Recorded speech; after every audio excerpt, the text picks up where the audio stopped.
18 বছর বয়স কি দুঃসহ, স্পর্ধায় নেয় মাথা তোলবার ঝুঁকি। 18 বছর বয়সেই অহরহ বিরাট দুঃসাহসেরা দেয় উকি। কবি সুকান্ত ভট্টাচার্যের 18 বছর বয়স, কবিতার টকবকে যুবকের মতোই ছিলেন শেখ ফাহমিন জাফর। তাই তো ঘাতকের বুলেটের সামনে দাঁড়াতে বুক কাঁপেনি তার।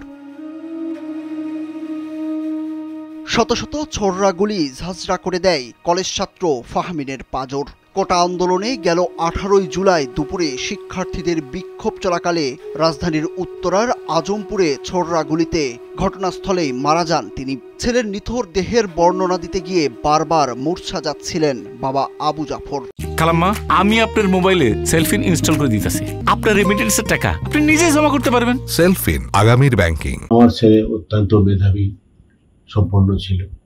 আমাদের পরিবারে আশা ছিল যে তাকে দ্বারা আমাদের সংসারে আলোকিত করবে অভাব এবং অভাব দূর করবে এবং সংসারে মুখ উজ্জ্বল হবে, সবার সমাজের এবং দেশের মঙ্গল হবে। ছোটবেলা থেকেই ভালো ইঞ্জিনিয়ার হয়ে দেশের জন্য কিছু করার স্বপ্ন ছিল শেখ ফাহমিনের। তার সেই স্বপ্ন বুলেটের আঘাতে নিমিষেই শেষ হয়ে গেছে। আবু জাফর ও কাজী নুলুল মাকমিন দম্পতির 3 ছেলের মধ্যে ফাহমিন ছিলেন সবার ছোট। ছেলেকে হারিয়ে মাও যেন পাগল প্রায়। বয়সের খুব ফারাক না হওয়ায় ছোট ভাইকে হারিয়ে মেজো ভাই ফারদিনও মানসিকভাবে বিপর্যস্ত।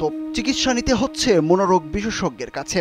প্রায় 2.5 শতাধিকের বেশি তার পিঠে গুলি লাগে এবং পিঠটা ঝাঁঝরা হয়ে যায়। তার স্বপ্নটা নিমিষেই শেষ হয়ে যায় বাড়ি ফেরার পথে। আমার ভাই বুঝতে পারেনি যে সে আর বাড়িতে ফিরতে পারবে না। আমার ভাই আমার বন্ধুর থেকেও বেশি ছিল। সে সবসময় আমার সাথেই থাকতো। আমরা একসাথে ঘুমাতাম, একসাথে গোসল করতাম, আমরা একই প্লেটে খেতাম। ছোটবেলা থেকেই ফাহমিনের স্বপ্ন ছিল ইঞ্জিনিয়ার হওয়ার। সেই স্বপ্নের দিকে এগিয়েও যাচ্ছিলেন তিনি। রাজশাহী কলেজিয়েট স্কুলের বিজ্ঞান বিভাগ থেকে 2023 সালে এসএসসি পরীক্ষায় জিপিএ 5 পেয়ে উত্তীর্ণের পর এক বুক স্বপ্ন নিয়ে ভর্তি হন টঙ্গী সরকারি কলেজে। বুয়েটে পড়ে বড় ইঞ্জিনিয়ার হতে চেয়েছিলেন ফাহমিন। এখন কেবলই দীর্ঘশ্বাস ফেলেন বাবা আবু জাফর। বিচার চান ছেলে হত্যার। সন্তান আর পিতা, তার যে মন কি কাঁদে আর কি বলে সেটা বলা অপেক্ষা রাখে না।